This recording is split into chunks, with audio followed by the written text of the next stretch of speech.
Trust Dice je najpopularniji kripto gambling sajt. Pridružite se i uz opciju FaceAt. Uzmite besplatan kripto svakih 6 sati. Igrajte svoje omiljene slotove kao i druge igre koje god želite i uz pomoć mog linka u opisu dobit ćete još dodatnih free spinova i bonusa na depozit. Registrujte se danas i zaronite u svet Trust Dice-a. Ovo je samo za osobe starije od 18 godina. Veliki pozdrav svima ljudi, dobrodošli u novi video i danas pričamo o Kneletu i o njegovoj karijeri kao navijač.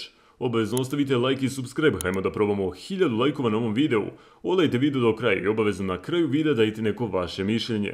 A sada mi možemo da krenemo u ovu veoma zanimljivu temu. Knele se pojavio prvi put među ultrasima negdje na jesen 1987. godine. Tada je imao nekih 16 godina.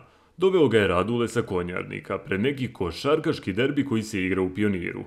Ultrasi su u to vrijeme više voljeli da se distanciraju od ostalih i pravili su gerilske akcije u kojima su 10-ak ljudi izvodili munjevite napade pre i posle utakmice. Knele se pokazao mnogo dobro taj prvi put i primljen je u ekipu, a samo par nedelja posle imao neka kačenja u Luna Parku u kraju sa momcima koji su to uradili. Zvao je timu da mu pomogne, time je otišao zajedno sa par ultrasa, ali je valjda sve izglađeno i nije bilo nikakvih većih problema. Knele je među ultrasima proveo jednu sezonu. Uglavnom je bio angažovan kada su planirani napadi na protivničke navijače i oko paljenja baklji, jer je u to vrijeme bilo veoma opasno paliti baklje zbog policije, pa su deljene samo tvrdim momcima koji su izdržali torturu u policijskoj stanici da ne drukaju ostale. Knele, iako klinac u to vrijeme, pokazao se kao veoma hrabar, ali je preterivao u gaženju protivnika jer nije znao kada je dovoljno i kada treba da stane. Ipak može da se kaže da je bio dobro vaspitan. U finalu nekog evropskog kupa u košarci u Novom Sadu, Knele je bio zajedno sa ultrasima, plan je bio da napadaju zagrebačke navijače gde god da se pojave. Posle pomenute utakmice, policija je definitivno uspela da razbije grupu, a sticajem okolnosti Knele je ostao sam u društvu vođe grupe. Zbog pretpostavke da bi policija mogla da izvrši kontrolu na železničkoj stanici, pomenuta dvojica su se vratila do Beograda autobusom. Pokojni Knele, koji je kasnije prerastao svog tadašnjeg vođu, nije mu nikada zaboravio to što mu je plaćena karta za autobus i bogata večera. Uvek je kod njega ostalo poštovanje prema starijem. Tako da negde jeseni 88. zapravo je postao veća šteta nego korist za sever. Prvo gostovanje sa ekipom iz kraja mu je bilo u Nišu 88.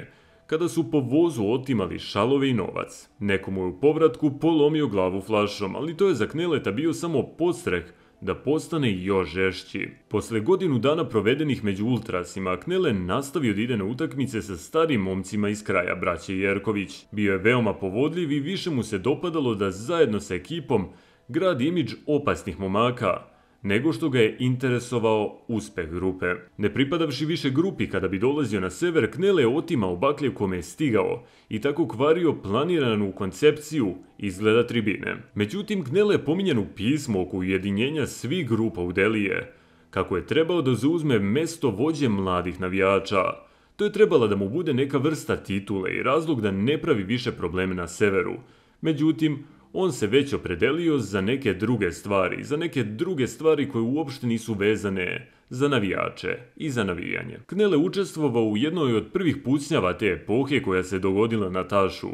Može da se kaže da je posle toga ušao u ozbiljan svet kriminala, jer su ubrzo posle toga i on i Žabac postali deo Giškinog ganga. Pokojni Knele je posljednji put bio na severu 1991. godine na utakmici Crvene Zvezda Bayern, kada je došao sa velikom ekipom, ali ga već tada svet navijanja nije više interesovao. I da ljudi, to je to što se tiče ovog videa. Ako vam se video, obavezno ostavite like i subscribe. Pišite mi u komentare mišljenja zašto je Knele napustio navijače. Neki kažu da su mu mnogi punili glavu kako navijanje nije dobro i kako grupa navijača sa kojima je navijao uopšte nije dobra po njega, pa je krenuo onim drugim, malo težim putem, ali je ubrzo jako mladi završio. I da ljudi, to je to što tiče ovog videa. Ako vam se video, obavezno ostavite like i subscribe. Pišite predloge za neke nove videe, obavezno ostavite like, a mi se vidimo u sljedećem klipu. A do tog klipa ljudi, pozdrav!